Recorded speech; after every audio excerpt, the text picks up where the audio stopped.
مجلس الاداره.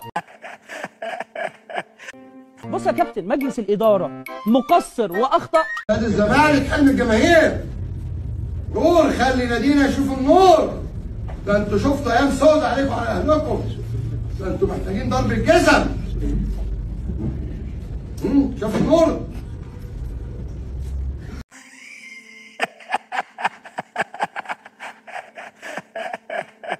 مشوه، حلوه، خللوه، بس ما تعاقبش الزمالك.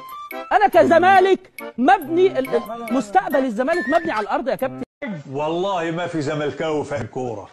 ما تزعلش مني، بس صدقني بقى الكار ده مش كارك.